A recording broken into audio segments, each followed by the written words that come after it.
Perfect. We'll let people join here in a second. Just retweeted it. I think we're good here, but not too sure. Yep, I got the tweet. I just retweeted it. All right, perfect. All right, what's going on, everyone, and welcome in to another episode of Expected Bets 4. On today's episode, we're breaking down the postseason for you. We have a special guest in here, an Expected Bets 4 member, OG, with us today in Top Cheddar Picks. How's it going, Chads? Doing good, man. Excited to get into some playoff hockey. I feel like the turnaround's real quick. Like, I feel like you usually get a couple days off, but we just got one day off and right into it tomorrow, which is exciting. And I'll have some hot takes because I love my hot takes. Betsky, you recover from your the hangover of the Arizona Coyotes last game, or what's going on there? Yeah, I had to get a Culver's spicy chicken sandwich like at 11:30 a.m. yesterday to kind of get the hangover recovery working. But yeah, that was an amazing experience. Shout out to Parlay Science for grabbing me a ticket last minute. I was at the bar with some friends watching it and just was like, I gotta go, guys. So got in an Uber, got straight to the game. Yeah, it was. I'll never forget that one. And was pretty blackened by the end of the night, both in my soul and in my mind. Yeah, I can imagine there. Last but not least, Franco, how we doing out there in Philly? Good, man. Ready to roll. Season's over. We can all move on from our teams in whatever way that is, as we're all watching from the from the outside, obviously. But hey, we're gonna pick some teams to root for in the playoffs. That's fun still, and this is playoff hockey is the fucking best, man. I'm excited. So let's go. Ooh, actually, fun question because we're all fans of teams that didn't make it. Do you guys have a bandwagon that you're jumping on? I have a clear one that I'm jumping on. Yeah, I do. I gotta go with the Panthers. I mean, I've been a big Panther supporter since capping, really. Been probably watched more games of theirs than any other team besides Arizona the past like 3 seasons now. So I want to see another long playoff run here. Yeah, I'm on the Stars. I feel like they've been a moneymaker for me all season this year, and like they're just fun to watch. I feel like they have all the pieces, and I mean, I locked them in for Stanley Cup winner bet a couple weeks ago, and I just think they look phenomenal, and I think they have a good shot at it. So I'm definitely gonna be rooting for them. Yeah, Chads, who's your team? I have the Stars as well, which is funny. I didn't pick them because I think they're actually going to go very far. I just picked them because I like their team, and I want them to go far. And I'll be in Texas in like a month, so I'm hoping I could catch a game. Nice. Down there anyway, which kind of helps the thing as well. Yeah, we'll get into it in the first round, but I don't think I'm going very far. Yeah, despite living in Boston, I don't think I could ever root for the Bruins, no matter how much anyone paid me. I fucking hate this team. It's almost up there with the Vegas Golden Knights in terms of my 2 most hated teams in the NHL at this point now. But yeah, I like the Panthers too. I mean, Reinhart kind of went through that dog days with the Sabres for a while, and it's nice to see him doing well. So I wouldn't mind if he won a cup. I mean, like 1/8 of the team is ex-Sabres. Yeah, it really is. Montour, Poso now down there as well. Oh, so yeah, rooting for those guys as well. So that would probably be my bandwagon team. Speaking of Florida and Tampa, let's get into that first series here to start us off with this. Florida minus 180 for the series price. Tampa Bay plus 150 here. Panthers won the Atlantic Division with 110 points. Tampa Bay finished the season with 98, the same amount they finished with last year here. I'll throw it to you here, Betsky, first. Battle of Florida should be a great matchup here. These teams did match up twice during the regular season, or 3 times, excuse me. Panthers won 2 of those games. So what are you looking for in this series here? I think this is going to be a long one. I'm going to do Panthers in 6, though. I think that home ice is going to help. Tampa's looked really good coming into the later third, kind of the last couple of weeks of the regular season, though. So Panthers have been a little bit more up and down. Bob Roski's been kind of falling a little bit more back to earth and looking a little bit more, I guess, kind of like the goaltender he was before he got super hot in the playoffs and the like first third of the season, first half. But I still ultimately think that the Panthers are just a more complete team right now. I think after that long run last season, they have a lot of motivation to not kind of let down in the first two. And again, I mean, you got guys like Tkachuk there, Reinhart having a career year, motivated to keep that going through the playoffs when he's an upcoming UFA, you know, having a big regular season and then kind of falling short in the playoffs and never a good look. Barkov, you know, one of the top centers in the league.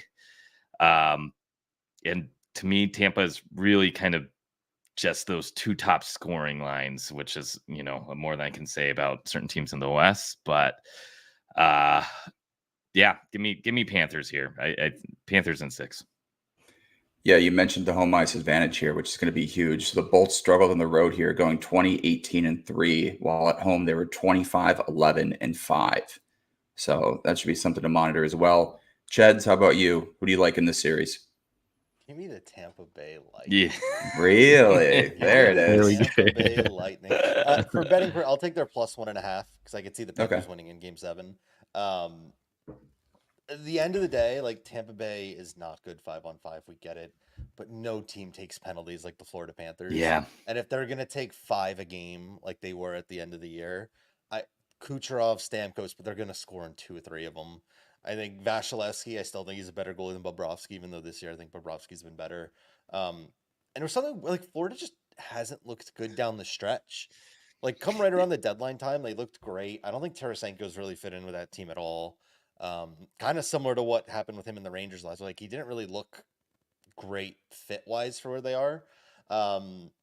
Again, for betting purposes, I'll take the Lightning +1.5. But right down, give me the Lightning. I'd like it. I mean, 2 years ago, the Panthers were a President's Trophy winning team, and the Lightning went in there and swept them.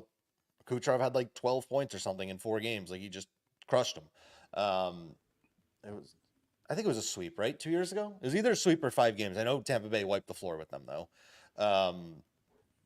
Yeah, I love Florida as a team, but they need to figure out their penalties. They take way too many a game right now. At the end of the season, it was like every 2 minutes they'd have someone in the box because they're starting some shit, and they need to figure that out because Tampa Bay is the one team that you can't do that against. They can get away with it against most other teams. They can't get away with it against Tampa Bay. Yeah, no, I agree. It's an interesting special teams matchup here. So Florida ranks 8th in their power play, 6th in their penalty kill, while Tampa Bay ranks 1st in their power play and 5th in their penalty kill. So that should be an interesting angle in this matchup here. And last but certainly not least, Franco, what are we thinking for this matchup here? I get Ched's points for Tampa. I think this will go 7, so it really could go either way when everything's said and done. But I don't think Vasi's been the same this year, and I think it's the numbers really show it. I was looking a little bit into goal saved above expected and all that fun stuff, and 5-on-5, he's actually -10 goal saved above expected, which you wouldn't really expect from a guy of his stature.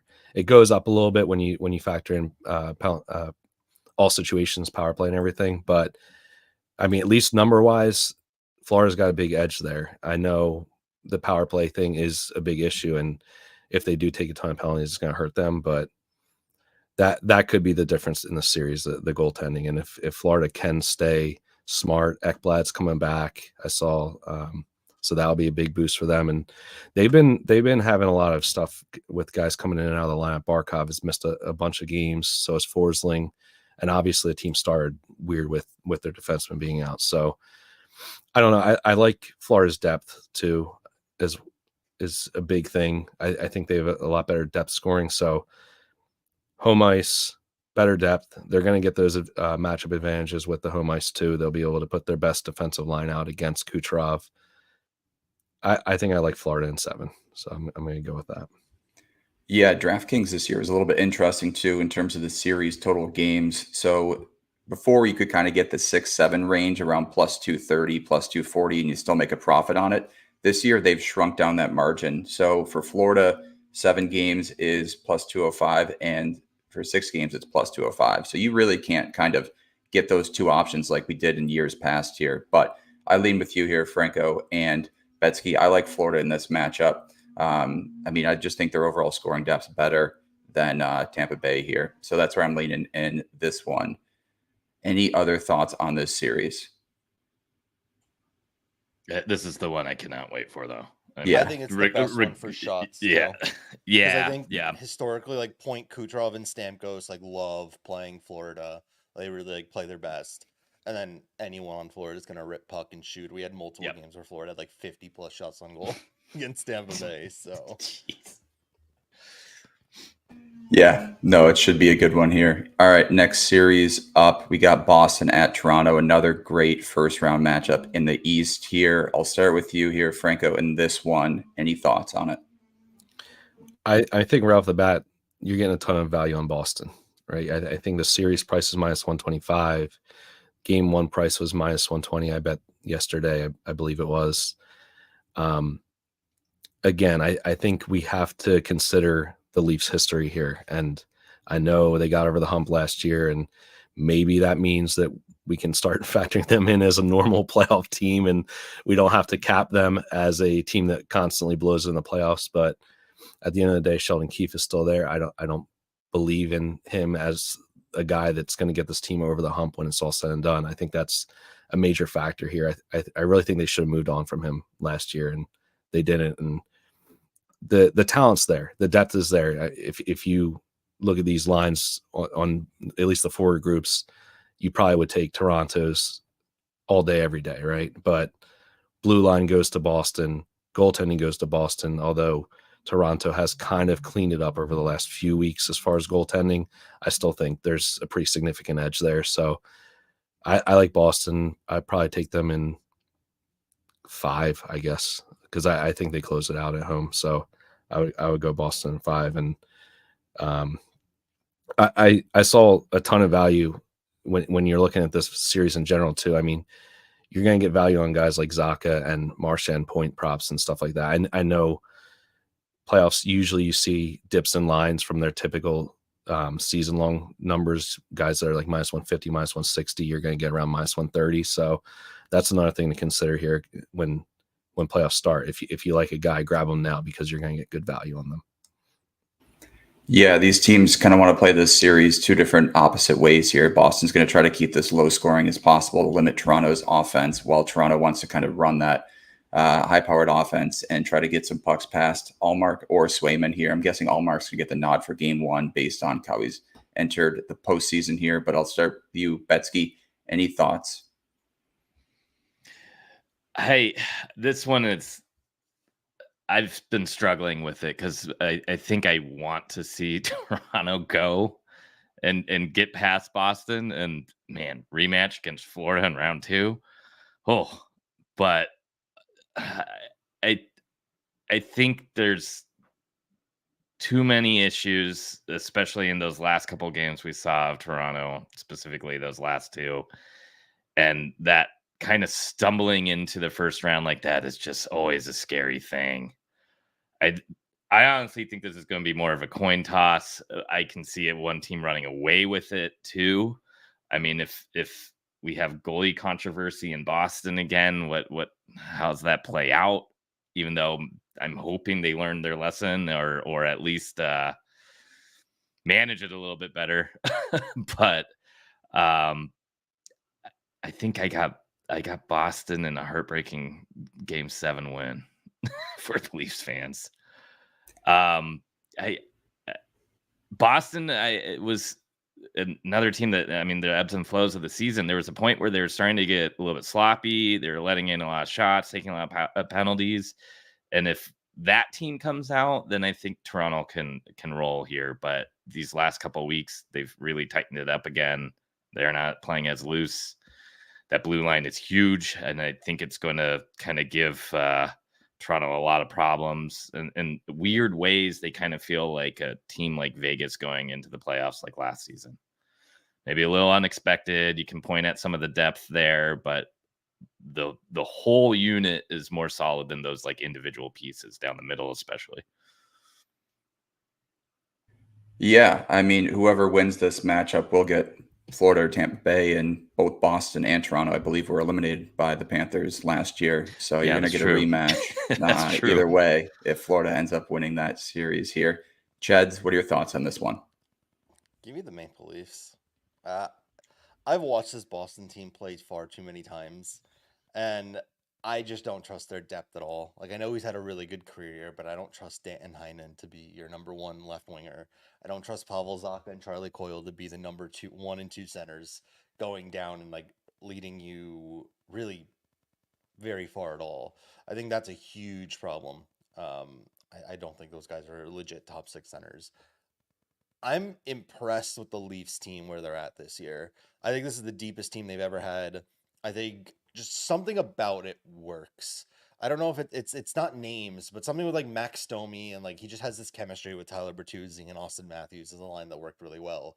You've guys like Bobby McMahon, who's like an awesome third liner for them. I hate Ryan Reeves; he shouldn't be playing at all, but I guarantee you he will. Unfortunately, um, I just like their team as a whole and how they've looked recently. I don't trust the center depth on Boston whatsoever, though.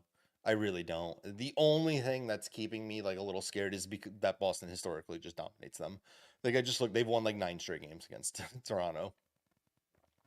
But I think this is the year that Toronto at least breaks that curse. I don't think they're winning at all. I don't think they're really getting out of the second round. But I think they'll win this round. I don't have a lot of faith in this Boston team personally. So if Boston or if Toronto does win this series, how many games do you think it goes? It'll be 6. I think if anything, they'll probably close it at home ice. If it gets to 7, I think Boston beats them.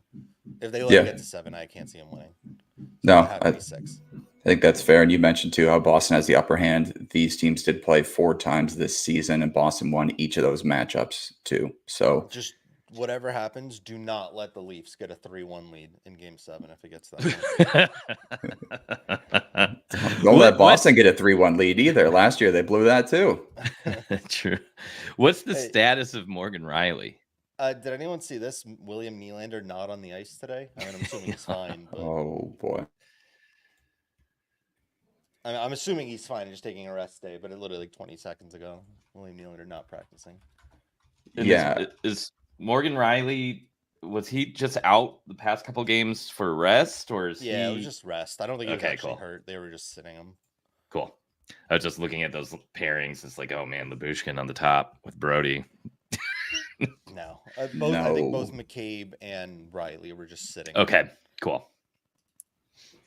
Yeah, and then going back to the series total games here, 6 and 7 are both plus 200. So you can't really kind of get that value anymore as well, which really sucks because you expect this series to at least go 6, given kind of the disparity in the play styles of these teams here. Next matchup up here, which you could argue is one of the more interesting matchups in the postseason here. You got New York at Washington here. New York is minus 450. Washington plus 340 for the series prices here. Betsky, I'll start with you. I gotta go Rangers. I mean, I don't know how you. It's not. We were kind of talking about it before we went live, and there's some chatter of maybe the series being more interesting than people expect. I really don't think so. I think New York's just going to kind of roll here. I'll do New York in 5. I mean, it's shocking that the Capitals made it. The goaltending all year has either been like elite or just garbage. If Rangers can do Rangers things to them and even capitalize on, the small amount of power play opportunities they do get, this just doesn't feel like this could be competitive in any which way. But it's the playoffs and crazier things have happened for sure. But I don't have too many comments on this, but one look here, if you really think the Rangers can go to the finals and potentially win, I mean, do we get Panarin, Conn Smythe, or is this kind of one of the first key matches where you're looking at a Conn Smythe award winner? I guess Matthew Tkachuk could have been one, or maybe even like a Marner Matthews, depending on what you think the outcomes of those series are. Even Kucherov probably has a ton of value, actually. But Yesterday, I think it was a glitch on FanDuel that I caught. I'm trying to find it now. Zach Hyman on FanDuel was like plus 27,000 for Conn yeah. Smythe. He was next to names like Adam Lowry, Casey Cizikas, Jack Roslovic. Like he was just completely mispriced. So I grabbed him. And now he's down to like plus 6K or something like that, which seems like nice value. I'm kind of scared off a little bit by Panarin just because he had a really bad playoffs last year, so I think he has a lot to prove. Yeah. I have one concern with why I think this series is going to be closer than people think is the Rangers 5-on-5 are not good. They won the President's Trophy. Their 5-on-5 goal differential is +1 this year. The difference is their 5-on-4 and 5-on-3 goal differential is like +70. The other side is Washington takes like the 4th fewest penalties in the NHL. They don't take a lot, which I think is going to bring this a closer series than people think. I think this year they split the season series 2-2. Like Washington actually played them pretty close. And as a fan from this area, Tom Wilson lives rent free in the They literally like, what was it 2-3 years ago where they said they're like gonna build this team to make sure like he cannot do that again. I still think the Rangers win the series. I think there's just a gulf in talent here. We're talking about the Rangers being a +1 goal differential is a bad thing. Well, Washington's like minus 45. 40. They're not better, but I think if Washington continue not taking a lot of penalties, the Rangers will struggle to dominate the series. I think they'll end up winning it again in 6 games, but I don't think it'll be as much of a blowout as people think. I think people will be shocked by like how close of a series it is. But still, give me the Rangers in like 6 or 7, whatever it is. Yeah. Isn't the reason why the Rangers went out and got Reeves because of Wilson? Wasn't that that's what they said. situation? They said it like, the GM came out and like named Tom Wilson, like not just like, oh, we're trying to toughen up. Like it was widely known that Tom Wilson was like in these guys' heads, and I don't think Matt Rempe is an answer to this either. Like people that'll say like, oh, Matt Rempe will stop this. Matt Rempe is good enough to play against like Beck Mallinside and Nicholas Albe-Kubel. Tom Wilson's actually good enough to be on the ice with like Artemi Panarin and like wreak havoc against the good players on the Rangers. And I also think there's some playoff experience there. If this does get into like a pissing match or like Wilson's running around and like runs into Shesterkin, whatever, because I could see him doing shit like that. I could see him absolutely baiting Rempe into so many stupid penalties. And just like, he's not going to, like regular season, you lay a big hit, like common courtesy, you go, you fight, you stand up for it. I could see him pulling off all the stops and just like baiting this kid into stupid instigators, stuff like that. So I don't think that's going to be as big of a piece as they can. I'm a big believer in like, if Tom Wilson were to do stupid shit, the Rangers should just not let it happen, but like make him pay on the power play. Like if he's going to go around and get a boarding penalty, whatever it is, like, hit him where it hurts, score on the power play right afterwards. Your power play is good enough. You don't need to worry about him doing this. Just make him pay for it in that way. I'm a big believer in like, that's how you deal with these guys. Stop taking penalties against you or stupid penalties against you. But yeah, that's not to discredit. I think the Rangers will win this series. I would be categorically shocked, and I will also be unbearable on Twitter if the Rangers don't lose this series. That sounds about right here. Yeah, I think there's some value on the total series games here at 6 plus 240 on DraftKings. I don't hate that. I was looking at correct over score. 6.5? Just 6. 5.5. Okay. Just total games at 6. You can also get total games at 5 at plus 110. So you can profit. You kind of split those two as well. The Rangers correct score 4-1 plus 250 I kind of looked at that for a bit, but the more you talk about it, I do think Washington can sneak 2 games in this series. If Lindgren plays well, which he's coming into the postseason on kind of a hot stretch in those past 6 games with a 1.48 goals against average. So that's that's at least a positive for Washington heading into this series. Any other thoughts on this one, Franco?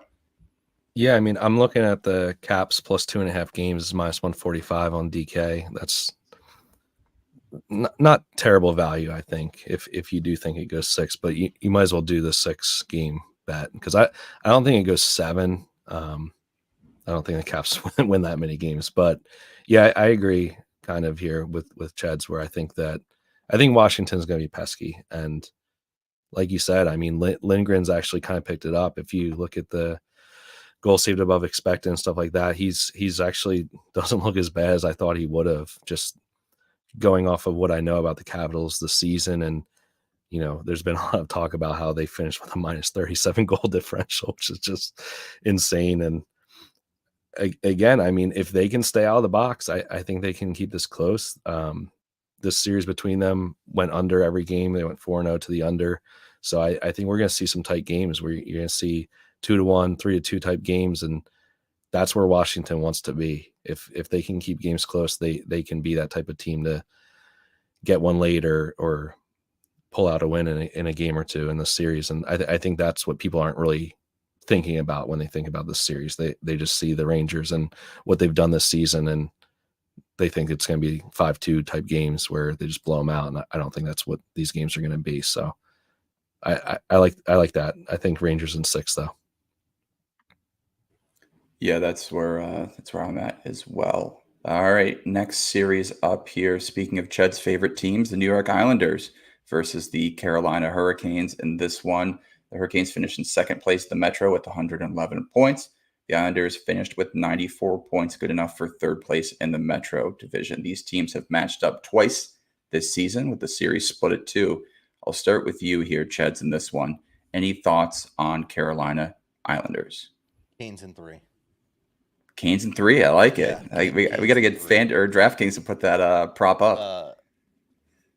I think this is the best built team for playoff hockey in the NHL. I don't fully trust the New York Islanders with their depth and really anything on that team. It's another one of those. They're not as bad as Washington, I think, but like it's another team that just doesn't look great on paper for me. I think the Canes are so ready for playoff hockey. The one thing they were missing was an elite top line forward, which they got in Jake Gensel. Their decor is ridiculous. The depth they have up front is ridiculous. I can't see this going more than, I think if it goes more than 5 games, I'm shocked. I think they honestly went in 4.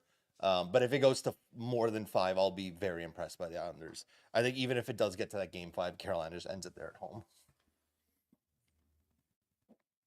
Yeah, no, I'm kind of leaning the same way as you here. Franco, what are your thoughts on this series? Yeah, I'm in the same boat. The depth on Carolina is just incredible. And as far as the teams we've talked about so far, I would argue that this is one of the teams, at least so far, where you're going to roll 4 lines all game long without any double shifting, right? Like Toronto is going to double shift Matthews' line if they're down late in a game. This team is just going to continue to roll 4 lines. They're going to be fresh every game. So I love this team to go deep in the playoffs, and I think that's really an underappreciated thing when you think about it. You know, you always think about the high name or high level talent players, and this is a team that doesn't have like that true elite player, that McKinnon, McDavid type of player, but they just have so much depth. Any line can score in any game, and you would not be surprised to see a goal from Martin to win a game, or Jesper Fast or something like that, right? Like that's what this team does. And so it's not like, oh, okay, McDavid's on the ice, we got to watch out for McDavid and Draisaitl or whatever. Like it's every freaking line with this team. So it's just so hard to defend that. And you talk on top of that with the defensive depth as well. It's awesome. And yeah, I think I'll go Canes in 5 because I think the Islanders can probably steal 1.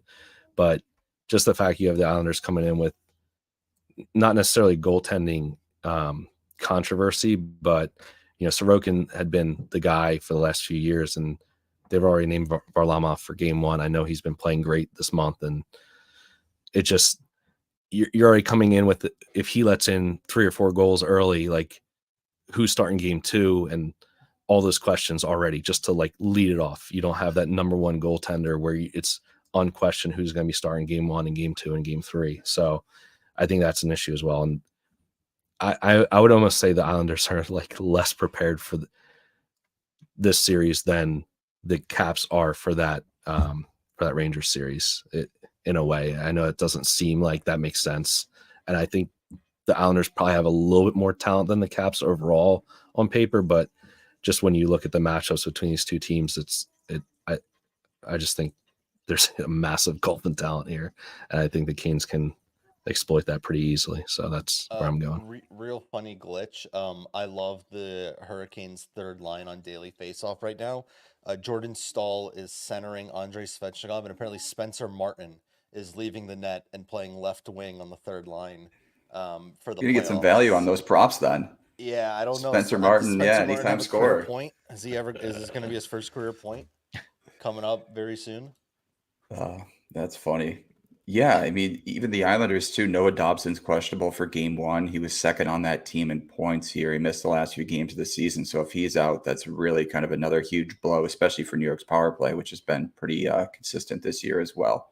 Betsky, what are your thoughts on this series? Or sorry, Chad, go ahead. I was just going to say, but let Betsky go first because I have a point on Carolina real quick I want to get to. But Okay. Betsky's go ahead. Yeah, I mean, I don't have much to add here, anyways. It's if there's one series that's going to go in 4, and if you made me choose, this would be the one. I in a complete agreement that I think Islanders are just going to be way over and on their head on this one. The whole goalie situation's really sticky. That is not. I mean, now maybe they make the switch and all of a sudden Sorokin goes into God mode here, and maybe Patrick Roy steps back, puts the pads back on. You know? Yeah, exactly. But I wouldn't count on that. And another big thing is like. This is a Carolina team that may look a lot different next season. I mean, I know Shea is Slavin a free agent too. No, that's what I wanted to bring up for Carolina because I have their cap friendly up right now. This is kind of like the last hurrah for this iteration of the Carolina Hurricanes. I'm not saying this is their window closing. They have like a top 5 prospect pool in the NHL, which is insane, and somehow didn't have to trade any of their top 5 prospects for Gensel and kept all of them. But yeah, Brady Shea, Brett Pesce, Jalen Chatfield, Tony DeAngelo, Stefan Nason, Jordan Martinook, Jack Drury, Seth Jarvis, Martin Necas, Jake Gensel, Toivo Teravainen are all restricted or unrestricted free agents this year. Yep. That's a lot of people you need to re-sign. And you got a yard coach and Brindamore. Oh yeah, and Brindamore as well. But gonna have a yard sale in Raleigh. There's going to be big changes to that roster come next year. I don't think they're going to be like guys like I don't think Teravainen has a spot left on that team anymore. I think Gensel has to return, but if he returns on a monster contract, then it's then Necas may be gone too. Necas $7-8 million, like what he's probably going to want. I think it's a pre-gone like conclusion that Shea and Pesce are going to go because they have like Scott Morrow and Alex Nikishin. Their top 2 prospects are defensemen, so I think they're going to let Shea and Pesce go. That's going to be a very, very different looking team come next year. I still don't get why they got Kuznetsov. I think that's such a waste of $4 million for this year and next year now. Yeah, he hasn't really fit into that that roster. He's going to play. First couple games it was like they are geniuses, and then it went right back to. If he plays anything other than 4th line minutes, that team's screwed.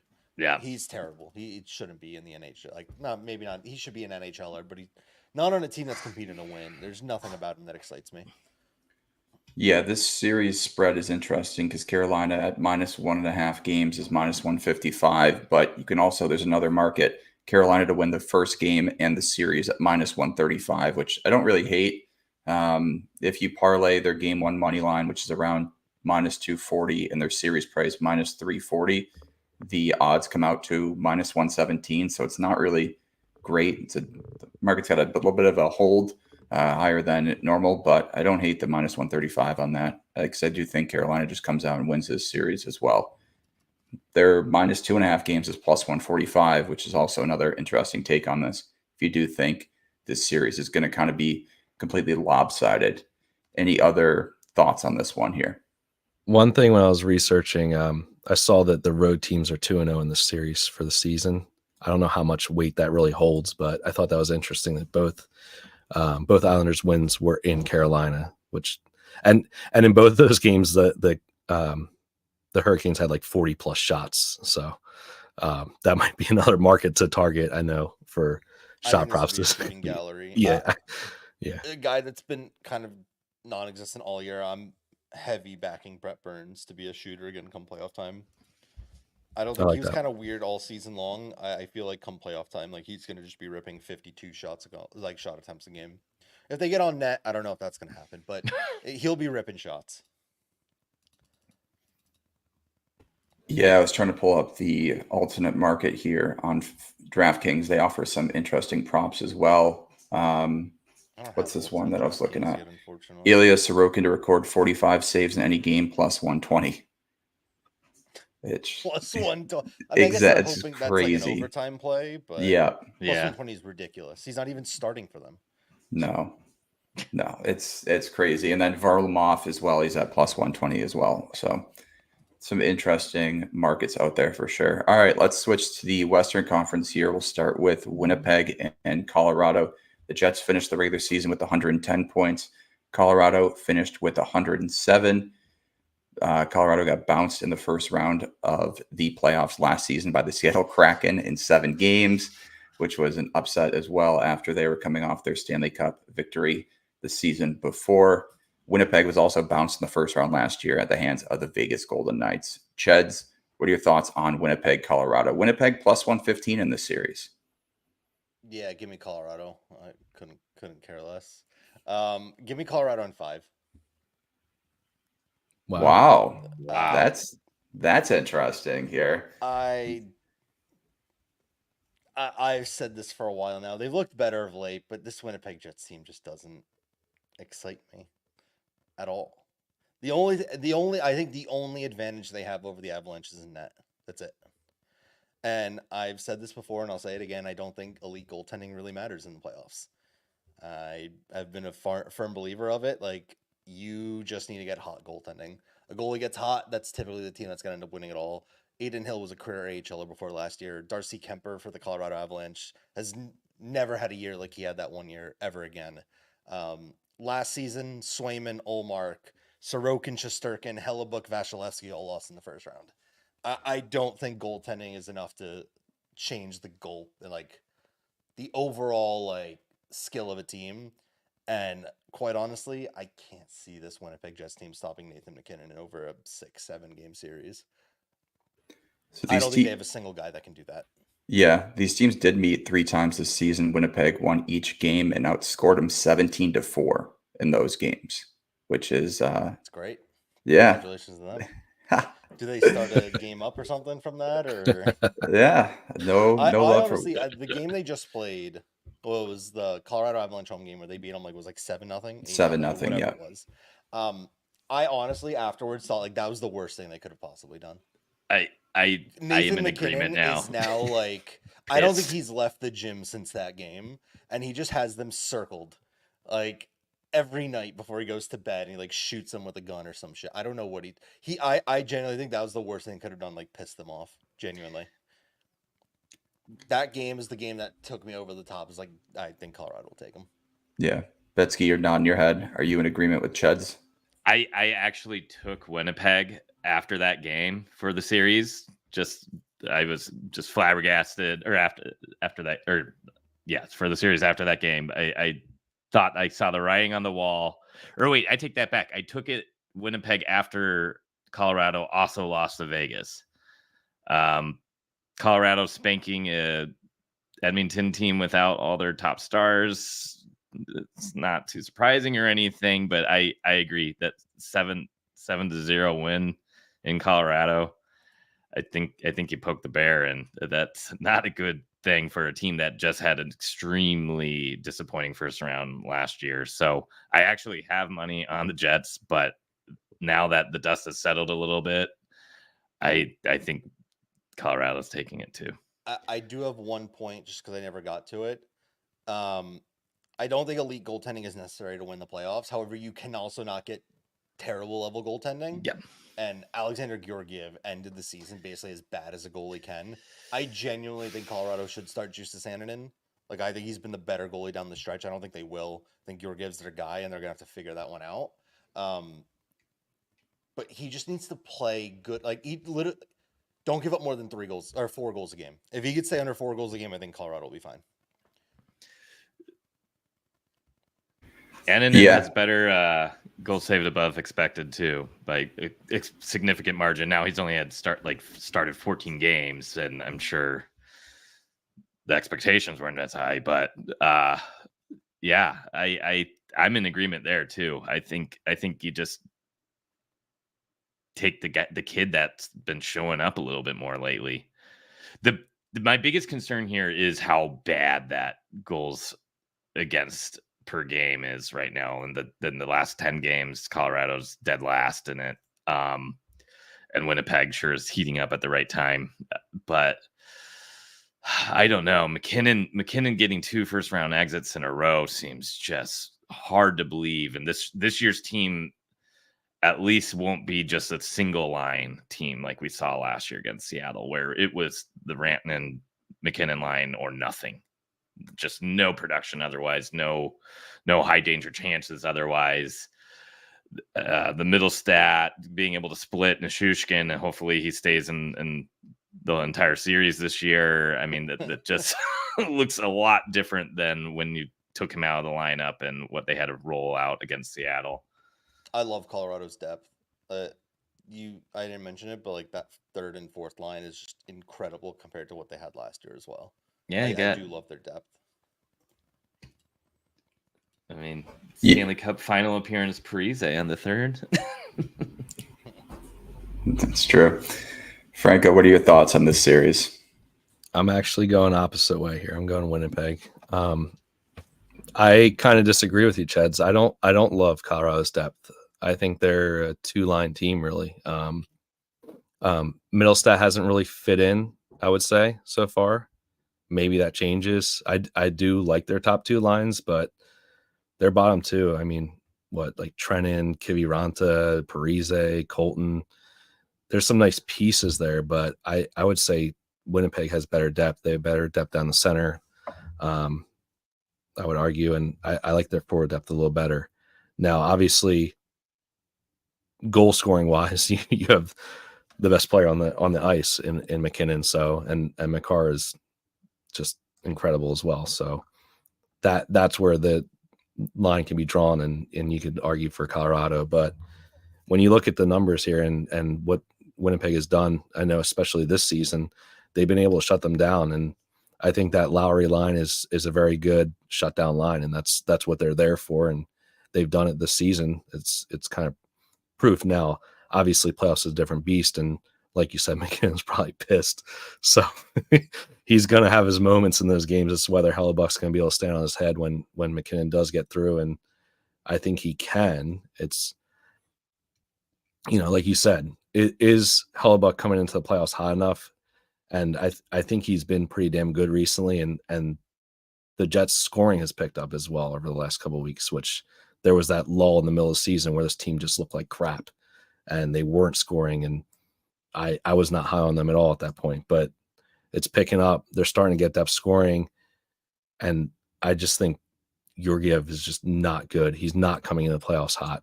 And that's enough. I think Winnipeg in these games could potentially outscore them. So even if Colorado is getting past Hellebuck, I think Georgiev being as bad as he is and coming in as bad as he is, overworked, I agree. I think they should be starting Annunen, but that's such a hard thing to pull a trigger on for a team like them with the aspirations that they have. So I think I'm going to go Winnipeg in 7, and I think the home ice thing is a really big thing when it really comes down to it. That game 7 is going to be sweaty as hell, though, if I do put money on it, on them winning in 7. But I think they take game 1. I think that's the big thing. I do think Colorado can probably steal one of the games in Winnipeg, but I'll probably take Winnipeg game 1. Yeah, Winnipeg is favored in game 1. They're minus 112 on the money line there. And Frank, I'm with you here. I do like this Jets team a lot. I mean, that goaltending tandem of Hellebuck and Brossoit has been fantastic. They're both top 10 in goals saved above expected this year. And despite kind of the regular season not necessarily being a direct correlation to postseason, they have shown that they can shut down this Avalanche high-powered offense, which ranks first in goals for per game. So I don't mind the plus 115 series price on this here. Probably be a half unit, not a full unit, because I could see Colorado stealing this, but I don't mind Winnipeg at all in this series here. Any other thoughts on Winnipeg, Colorado. Drouin went down last night as well, and he left the game early, and there's been no comment yet from Bednar, so I don't know what that means. It might be nothing, but again, that's going to affect that depth. Yeah, that's a good point here. Next series up, we have Dallas at Vegas, arguably one of the best playoff series to start us off here with this in the first round. I'll start with you, Ched, on this one. What are your thoughts on Dallas, Vegas? They did it again. The team with the They did it $110 again. million cap. Give me the team icing $110 million, whatever it is, cap. Mark Stone's gonna come out looking like a new man. The dude just went to Cabo for 2 months. He's gonna be looking refreshed. He just had an off season in the middle of the year. William Carrier is gonna magically return to their fourth line. He's gonna score like 3 overtime goals again. I don't know who else was hurting out for them. Everyone's gonna be back. It's gonna be a full crew. Petrangelo's gonna be fine. My only worry with that team, funny enough, is their goaltending. Aiden Hill has not been anywhere near as good as he come playoff time. I think Logan Thompson's actually been better than him, but I'm sure they're going to run Hill to begin with. You talk about depth, at least depth defensively. That team's defense is absurd. I think they have the number 1 D corps in the NHL. In a place where like Nicholas Hague, I would argue in 90% of NHL teams is probably a top 4 defenseman. He's most likely going to be a healthy scratch. He doesn't even play on that team. They're going to lose Alec Martinez, the UFA, and not even care. With the guys they have, that depth defense is ridiculous. Their top 6, I mean, it'll be like a weird. I don't know what the lines are going to look like when everyone's healthy. But some mix of Barbashev, Hurdle, Eichel, Marchessault, Mark Stone, and then either William Karlsson, Dorifek. They just have depth all throughout that lineup. I would hate to play that team, and it's so unfair for Dallas. And if I'm Dallas, I'm so mad. I said this to a buddy. The only way that I think that loophole gets changed is if the Oilers eliminate the Knights eliminate the Oilers, and then NHL's child gets eliminated through this loophole. Yeah, McDavid speaks out against it like he did with the All-Star. You need something because like. I don't understand how we've gone another year now without anyone saying anything about this. And it's like, I don't doubt that there was a serious injury with this spleen thing, but it's been the exact same guy for 3 years in a row now. Like, I understand, like, coincidences happen, but how is he getting injured right before the deadline every single year and fine to come back game 1 every single year? There's a little bit something fishy going on there. But yeah, give me Vegas. I don't trust, funny enough, I don't trust either goaltender on Dallas otherwise. I think both of them have been pretty mediocre. And I don't see, actually, funny enough, they have great depth as well on Dallas. I think it'll be a really close series regardless. Give me like 7 games, no matter who gets it.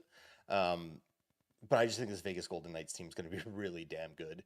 You'll have a second line, something stupid like Barbashev, Hurdle, Stone, to go up against, and that's not even mentioning William Karlsson. I think this Vegas team's going to go far, and it's kind of scary because I do think they cheated the system, but their team's going to be so tough to beat for anyone. Yeah, it's a brutal first round matchup for Dallas for sure. Franco, what are your thoughts on this series? Yeah, I know. when you look at it's tough. I want Dallas to go far. Like I said, I said in the beginning, and I love this team, and I think they have a ton of talent, and it's like so spread out as well, right? Like you got like the veterans like Ben and Pavelski, and you got the young guys like Stankoven and Wyatt Johnson just being awesome, and then we're not even talking about Hintz and Robertson yet, So I think this is going to be an awesome series, regardless of the outcome. I'm gonna lean Dallas in 7, but it is scary. I just want to stick to my guns here. I like this team to go far. I think the goaltending edge is there, despite Andre not being perfect this year. He's been up and down for sure. Yeah, he's shown flashes of it and then kind of come back. Yeah, but let's try. Yeah, exactly. I do think that he's kind of shown it before, right? That he can turn it on in the playoffs. Now I don't know if that's going to happen. And obviously Aiden Hill's shown it in the playoffs too. So maybe he turns it on. I don't know. But Hill, I would argue, hasn't really looked right all year. Whereas at least Andres shown some flashes of it. That Vegas blue line is just ridiculous. The forward depth is ridiculous. But again, I think home ice helps a little bit here for Dallas. I don't know. I could go either way. I can change my decision tomorrow, honestly, about the series at this point, just because of how these teams are built. And I think that forward depth is so sick with Mark Stone coming back. And I think you're going to get a ton of value on props either way. Player props, player point props, and stuff like that. I don't think this is going to be 2-1 games. I think we're going to see scoring here both ways. So if you have any value either way, if you get like Stone point bettable or something like that, which I don't know that that's going to be the case, but I think there's going to be a ton of value of guys that you're not expecting to sitting around like minus 130 point props. And I'm probably going to be hitting more of that than I'm going to be hitting money lines and stuff like that for this series, at least. Yeah, that makes sense. So what's your official pick here? I'm going to go Stars in 7. Okay. I mean, you have until Monday, so you got the weekend to think about it at least. Change. You know, a few beers, yeah, you could flip flop there. Betsky, what are your thoughts on this series?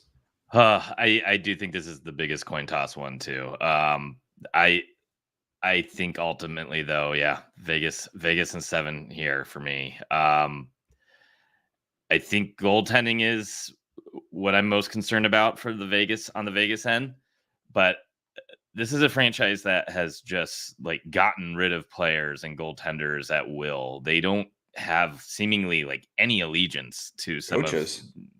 Yes. Yeah. And, you know, if Hill has a crappy game 1, it wouldn't be surprising if they have a goalie switch immediately instead of trying to wait it out. Just put in whoever's looking best at practice or just constantly rotate them, which if you're keeping Dallas questioning who they're playing against each night, that could kind of factor into an inability to capitalize on like planning for the game. Also, that depth on the Dallas forward group is incredible. The Stinkoven, Johnston, Ben line was absolutely incredible.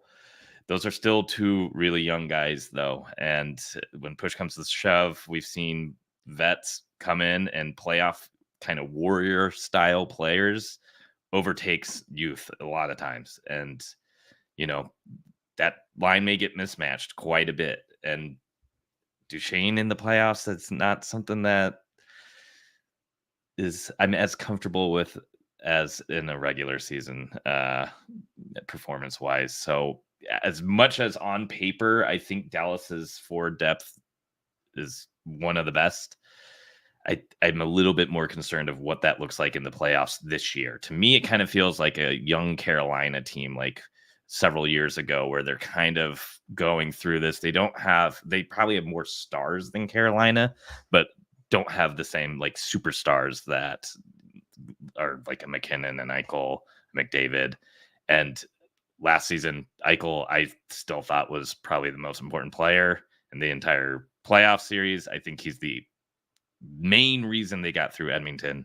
The way he was able to just completely shut down that top line was unbelievable. If he can do that again against, you know, Robertson, Hintz, Pavelski, this could be trouble for Dallas. I wanted to ask a question because everyone has this like preconceived notion that like Jake Ottinger is like some elite playoff goaltender, and I think that's going very much off of the series he had once against Calgary, right, where he had like multiple like 60 save performances. Is that his rookie year? Yeah. No, I thought that was his second.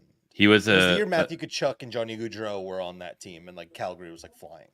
Yeah, whatever that was. That had to have been 2 or 3 years ago. He was definitely the backup at that point, though. Yeah, if he wasn't a rookie, he was definitely. That's when he like turned. That was kind of like when he took it over. Yeah. Does anyone know? And this is a loaded question, which now everyone's going to know the answer to. Does anyone know who statistically was the worst goaltender last year in the playoffs by goals saved above expected? Well, was it Ottinger? Ottinger, yeah. I wonder. Number 2, shout out Vitek Vanacek. But and number 3, shout out Marc-Andre Fleury. But yeah, he was horrific last year in the playoffs, and I don't even remember who did they play. Oh, who'd they beat? Round 1 they won, obviously. Then they beat Seattle in round 2, but who'd they beat in round 1?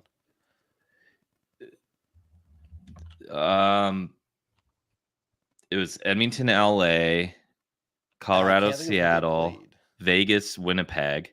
So then who was? Yeah, I can't think of the other team. No, we have Colorado. Was it Vancouver? Nashville. It had to. Did Nashville make it last year? Right. I have no idea who it was. I don't think Nashville. Oh, there's the Wild. Last year. The Wild. Oh, the Wild. Yep. Oh, yeah. Yeah, he's minus 10 goals saved above expected in just 20 games in the playoffs last year. He was the worst one there.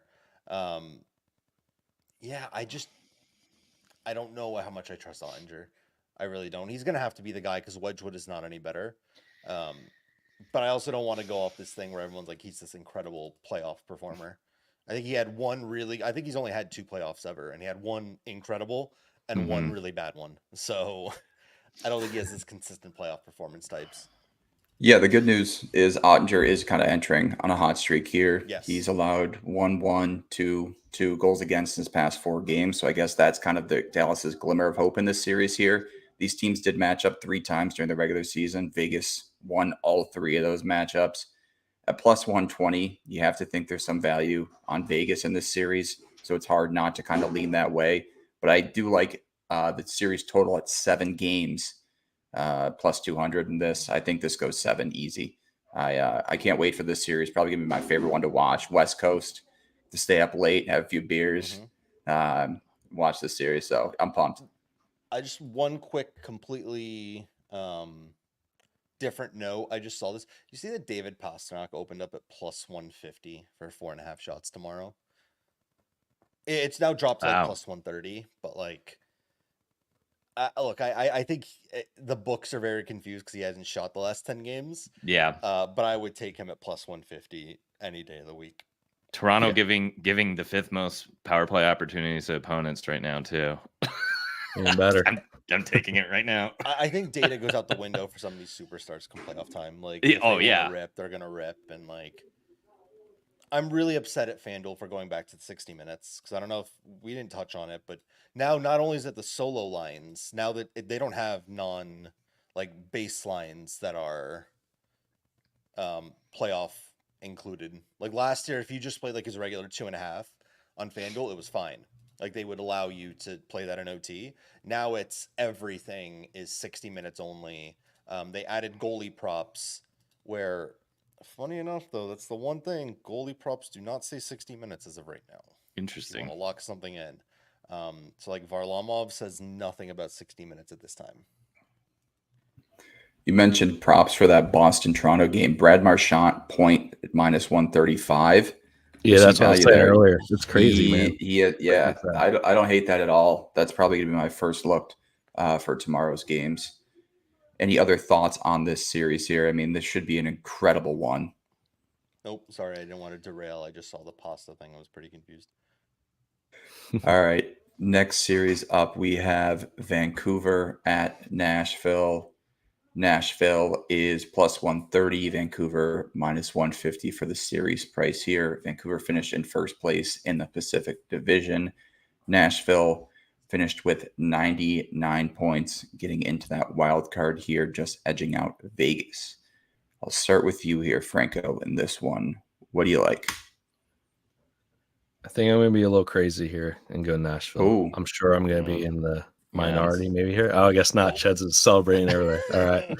So this Nashville team is just, I don't know if it's like quietly because like I've been seeing it, but they've been quietly awesome. Like the last 2 months, I feel like it's just been nonstop, right? The studs have been productive. Yossi's been awesome. Nyquist, Forsberg, O'Reilly. That line has just been incredible, right? And you're getting a ton of value betting them every game. But I don't know, man. Going into the season, I didn't really believe in Vancouver. They proved me wrong. Obviously, they were awesome this year. They kind of had that lull and then picked it back up, and they look pretty good going to the playoffs, but something doesn't feel that right now. I feel like Pettersson's been pretty damn quiet recently. The Miller and Garland has looked awesome and very effective. Quinn Hughes has still looked damn good. But I mean, the depth doesn't feel like it's there right now from that team. And I think that's kind of where I'm siding with Nashville a little bit more. You have Demko coming back. He's only played 2 games since March. That's a big thing too. I know he looked pretty effective his first game back, only allowing a goal. Second game he gave up 3, and that was a game that didn't really matter, I guess. So I don't want to take that too much into it, but he's not coming in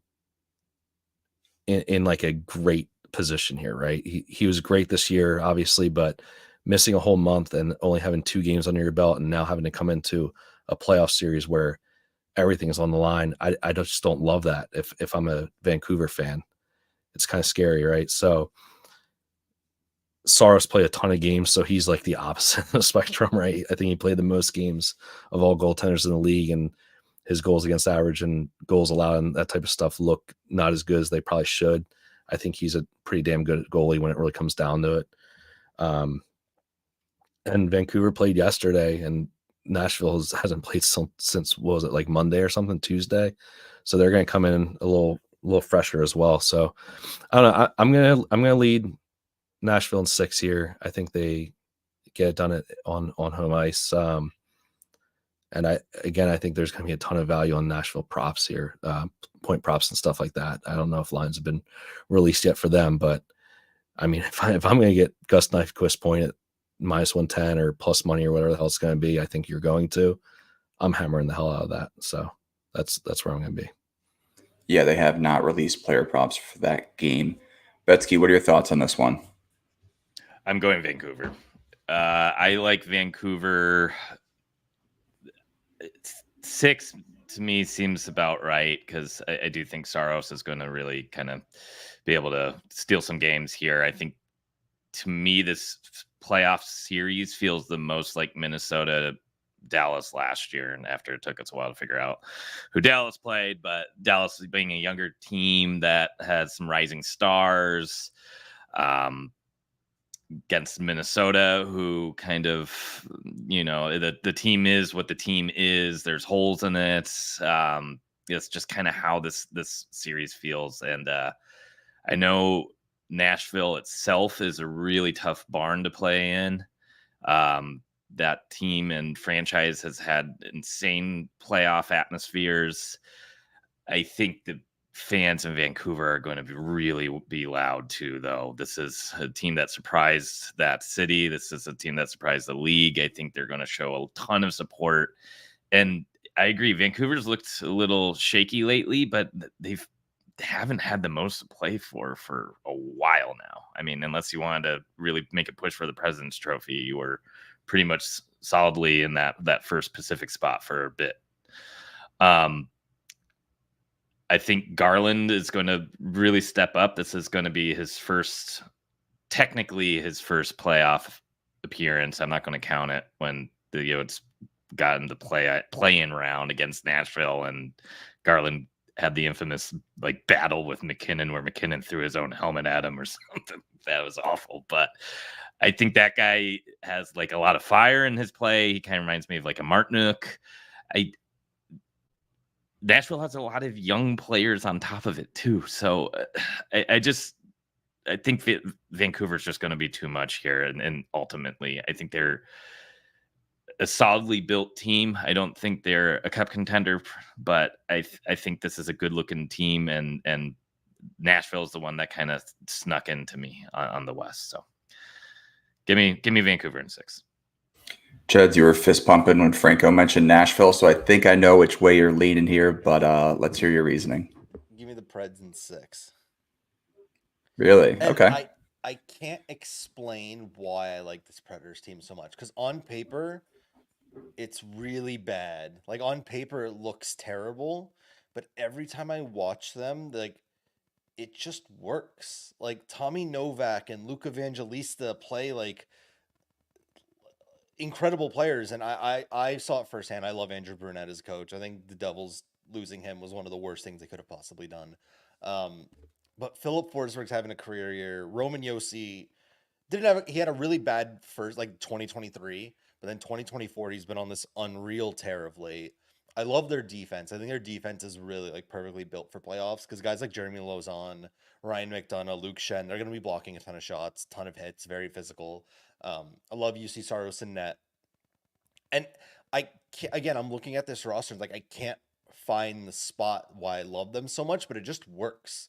Everything they have together just works. They went on a stretch of they went undefeated like 24 or undefeated in regulation for like 24 straight games. And it makes no sense because this team doesn't look that good. But something about them I just love. And there's something about Vancouver that just feels off. I don't like their depth. I think the Elias Lindholm trade has really kind of backfired on them because he's been probably the worst trade deadline pickup in terms of big names, at least. He hasn't looked very good. And I just don't trust their wingers. The wingers over in Vancouver just don't look good to me. Sure, they have Brock Besser. I think he's very good. But then Niels Hoglander, Dakota Joshua, Connor Garland, you're going off a lot of guys that are historically third, fourth liners, and they're bumped up in a spot they probably shouldn't be. I don't know. There's something about Vancouver's team that I don't love. And I think part of it also, I hate that Demko hasn't played much in 2-3 months. I'd rather take a cold goalie that's played a ton over someone that's just, a cold goalie in terms of playing poorly that's played a ton over a goalie that just hasn't played at all. That kind of worries me a little bit with some rust factor, but yeah, give me the Predators. I wish there was like a data point I can give you as to why. It's like a vibes thing for me. Ched's vibes above expected. I'll have to start quantifying that number. The Predators' vibes are unreal. I don't know what it is, but the vibes are unreal. We're gonna need that full ranking before the postseason. But yeah, Vibes? I mean, yeah, vibes above expected. Gotcha. Ched's vibes above expected teams. Yeah, I mean, Saros too is not had a great year overall, but he has been better as of late. Heading into the postseason, his last 21 games, he was 15-3-3, 2.51 goals against average, and a .91 save percentage. So you're right. I think goaltending is kind of the X factor in this matchup.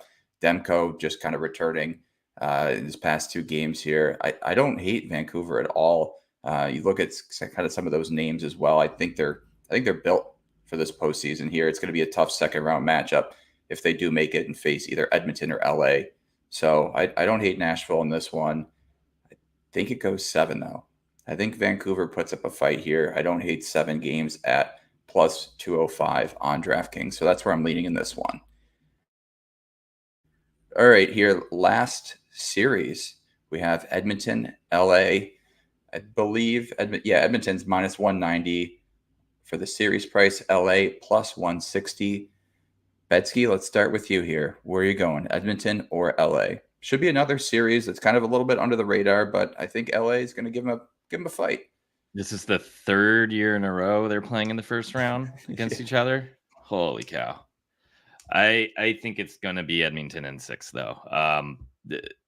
This is, to me, the most complete Edmonton team we've seen since kind of they've been able to make the playoffs and start making runs. Ekholm's been fantastic lately. I think that the confidence in the goaltenders is where it needs to be. It's McDavid and Draisaitl versus the world at this point. I mean, I just don't know how you can trust this Kings team to get through them this year. Last year I was more nervous about it. The year before that, obviously more nervous about it. But I have quite a bit of confidence in the Oilers this season, getting through the Kings in 6. Again, I just don't know what to think of this Kings team, especially the goaltending. It seems like the team, playoff team that's had the most like Jekyll and Hyde moments this season, not counting people like the Islanders and Capitals. But it's going to take a lot for the Kings to be able to continually outscore McDavid and company to me.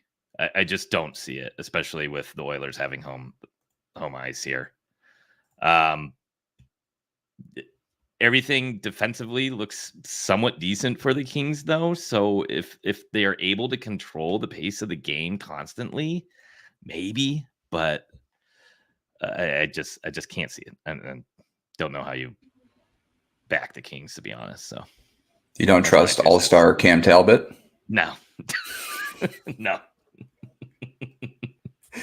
Cheds, what are your thoughts on this series? I like the Oilers. I think it'll be a lot less close than we've seen in previous years as well. I think this is the best Oilers team we've had in a really long time. I think they've improved their depth significantly. Just pickups like Adam Henrique is really, really good. You now have a full year of Matthias Ekholm, who really it helps that team a ton because I don't think Darnell Nurse is a top pair defenseman. So being able to now bump him down to like a second pair is really unfair, and he's a really good second pairing defenseman. I'm curious to see what the lines end up as, but I love when Edmonton splits it up. At the end of the season, they were trialing Henrique with McDavid and Hyman, which let them go like Kane, Draisaitl, Nugent Hopkins, line 2. And I think that's just basically unfair. Draisaitl goes God mode against the Kings that we've seen in playoffs past. I really don't see a world where the Kings do this.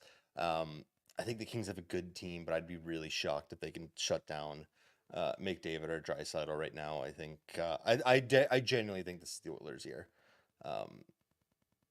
So yeah, without giving away too much, give me the Oilers in 5.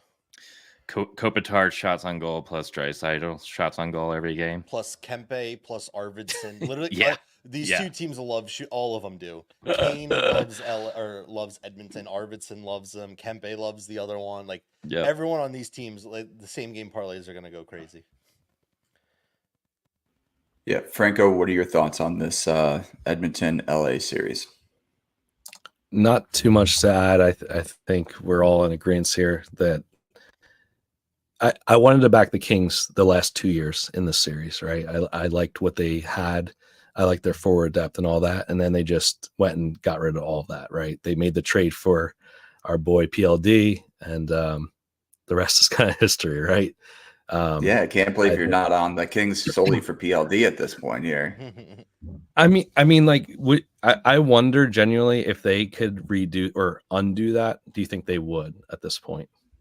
Like I would, obviously, but like I would much rather have Velarde and I follow and Kupar, whatever Kupar is, like a throw in, but like yeah, I'd rather have them right now than what PLD brings to this team. So I think they've gotten worse than they were the previous years, and obviously they didn't have enough juice. I think if it was the same team, I would want to back the Kings in this series, but it's not, unfortunately, and I can't make any real argument for the Kings in this series. I think Edmonton's just going to be too much.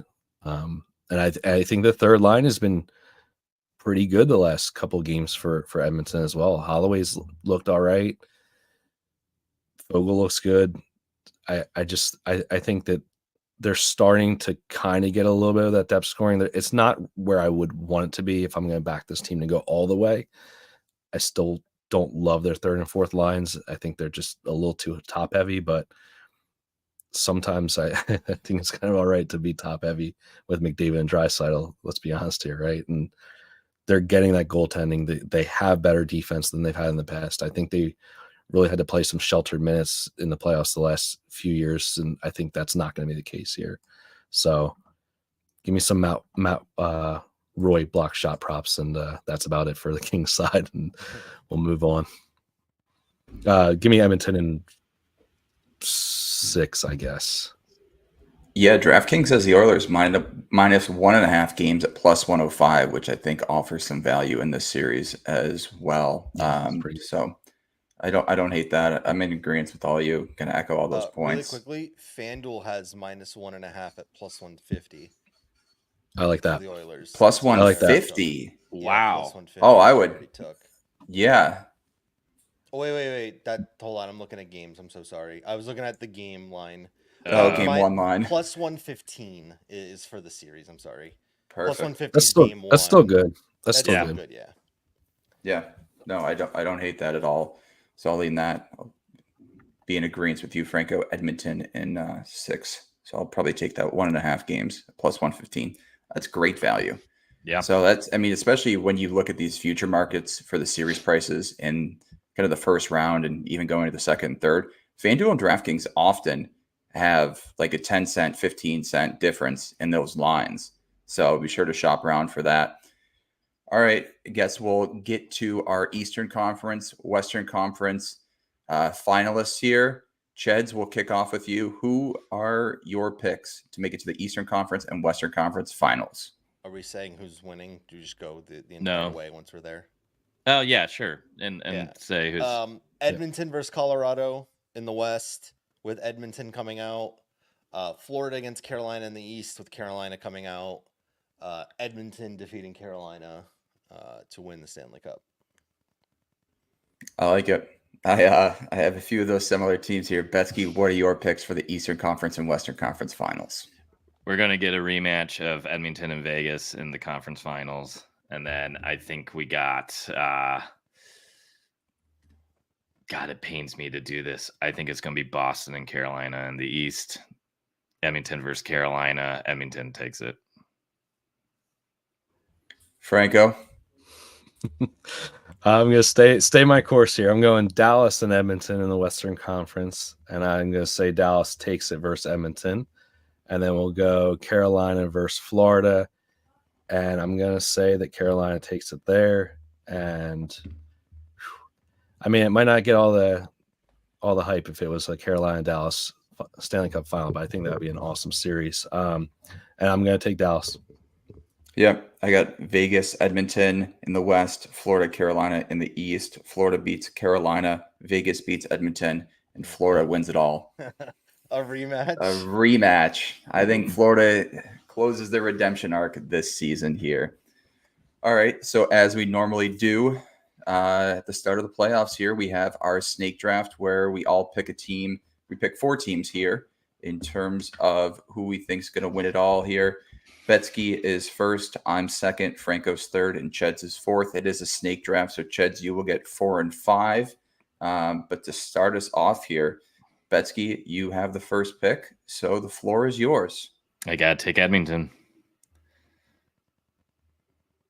Can't paint the picture and then not take them, you know? Yeah, so, yeah. Lock me up. That's very fair. All right, so you have Edmonton to start us off here. I'm going to take Florida. I told her they're going to win the Stanley Cup. Just give me Florida. Franco, who's the third pick? Give me Carolina. Damn it, I was hoping they were dropping. All right, Cheds, you got 4 and 5 here, so give me Colorado and Edmonton. So then if Colorado's taken, give me Dallas as well. Damn, you weren't supposed to take Dallas. I was hoping I can get them on the comeback. I figured that's what you wanted to do. Did somebody say Rangers? Nope. Sorry, I'm not keeping track. I'll go Rangers. I don't love it, but all right, I'm going to take my Western Conference champion, Vegas. Damn. Oh man, it's slim pickings now, huh? Yeah, it's dropping off a cliff here. Colorado is gone. Colorado, so Edmonton, Florida, Carolina, Colorado, Dallas, New York, and Vegas have all been selected. Okay, and I have 2 here, huh? So I'm going to do Winnipeg and Boston. Don't sound too excited about that.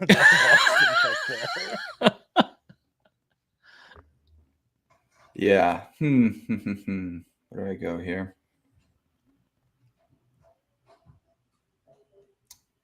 I'll take Toronto. I'll take Toronto in this one here. Franco. Yeah. Yeah, here's the I'll go Nashville. Wow. Yeah, I mean it's what, Nashville, Washington Islanders. Yeah, it's not looking too good. You know what I just realized? I had this whole thing about Tampa Bay winning round 1, and then I had Florida, Carolina. Can pushback. I think Tampa Bay will take it to 7, but give me Florida to win it overall. But going off of that, who the fuck is left? So you have it's all Vancouver. well, yeah. Tampa Bay. I mean, I'll take Vancouver. I think they're give me a team that won 112 points. Yeah. I don't think they're gonna win round 1, but at this time, I'll take them. And then in the East, it's the Islanders, the Capitals, or the Lightning. That's all that's left. Islanders. Capitals, Yeah. Lightning. Yeah. I'll take the Lightning. So I think the only team, so the 3 teams that are left are LA, Islanders, and Tampa Bay. Franco, you're up. That's tough. I'll go. I guess I'll go Kings because I already have too much in that bottom bracket as it is with the Carolina and New York Rangers. Why would I take the other teams? Yeah, So. I'm not taking the Caps, so I'm going to take the Islanders here. And Betsky, congrats. You end up with the Washington Capitals as your 4th round pick there. What a steal. What a steal here. All right. Any other thoughts kind of on this first round here? Or do you guys want to touch on any game 1 picks? Curiously, I was looking at this, and I mentioned it. FanDuel has limited shots to 60 minutes, but not goalie props as of today, right now. So I would just lock in the Varlamov saves right now. You could get them up to 50 saves for plus 5,000, and it does not say 60 minutes only. So you might as well lock that in because I don't think that's going to stay. That last year they ended up putting 60-minute caps on that, and let's be honest, I could see the Hurricanes getting 50 shots on them anyway in a regular game. I think a couple of the games this season between them went to overtime, right? The first 2 did. Yeah. Last so year, didn't 2 of them go to OT as well? I think if you like a team to have a ton of shots, it's definitely worth laddering in that situation, especially if you think the games could be tight because these overtimes can just drag, and that happens. You're gonna be just laughing. So game 6 went to overtime last year. I believe game 1 did as well. I'm trying to find it. No, game 1 was just a 2-1. It didn't go to overtime. So game 2 went to overtime and game 6 went to overtime. Both of them ended in the first OT though. Yeah. See that now. All right. Anything else here before we wrap this up? No, I think we're good. Yeah. Perfect. All right. Cheds, you want to shout out your socials where the people can find you? Yeah, at Top Cheddar Picks, just on Twitter. I don't think I'm on anything else. So Awesome. Betsky?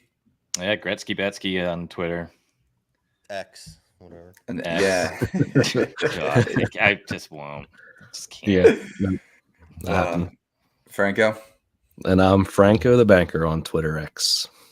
Awesome. As always, you can find me on Twitter at Gator Betting and our podcast at Expected Bets for Cheds. I want to thank you again for joining us in our yearly tradition at this point. It's been fun. Maybe we'll have you back on for our Eastern Conference, Western Conference Finals preview when we break down those 2 matchups. But we appreciate everyone for listening, and this has been another episode of Expected Bets for.